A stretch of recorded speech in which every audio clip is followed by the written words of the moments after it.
Is your favorite chair old and filthy?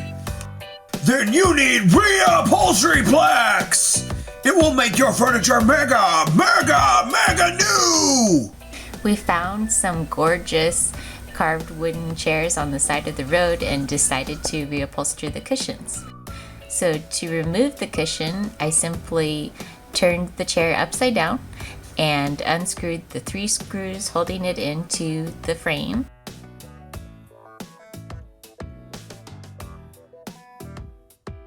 And then I popped off the top. Removing the fabric is probably the toughest part of reupholstery. Even though it's a cushion, it does have a lot of tacks in it.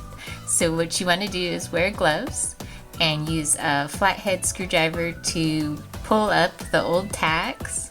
Also, a pair of pliers is good for this type of work. I actually had to stand on the cushion to get the fabric off to get enough leverage. I'm going to reuse the fabric, but first, of course, I'm going to wash it thoroughly and bleach it out. I'll just use it on the inside of the cushion to hold in the batting. So since I didn't have enough fabric from the old couch all in one large sheet, I have to kind of piece together the parts to make the cushion. First off, I want to trace a line because the front of the frame there has a strange curved design, so I want to make sure that the cushion on top follows the same design of the frame. So now I want to pin the front of the cushion together with the top of the cushion, and I'm just going to make sure that it is given a slight overhang. So I'm just going to pin it from the top. Make sure I pin it the same length on both sides, and you see the line of the marker line that I've already drawn in.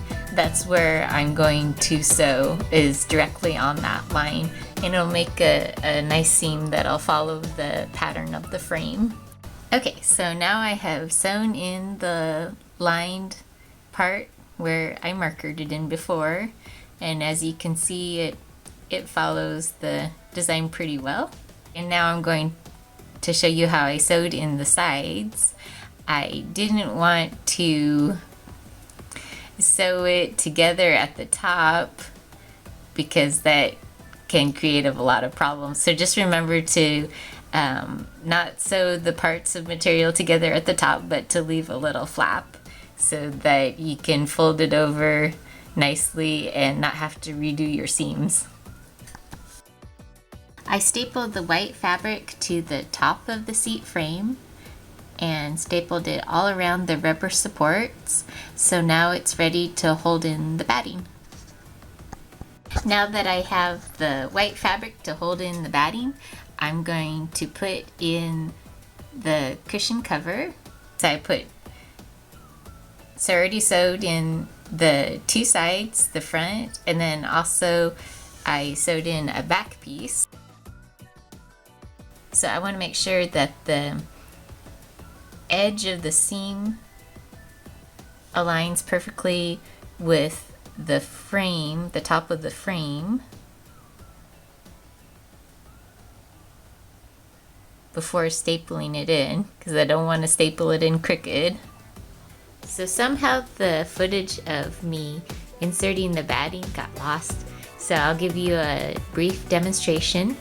I never stapled in the back. I left that open so that I could insert the batting, and then with a yardstick I would push the batting up into the corners and smooth it out, and just did one line at a time until it looked pretty even and full.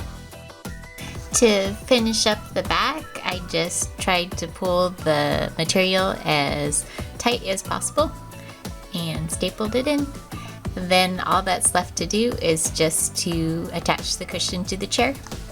Here's a picture of the finished product. I don't think it took too much effort, and it came up with something that I'll keep for many years until it's my turn to set it out on the curb.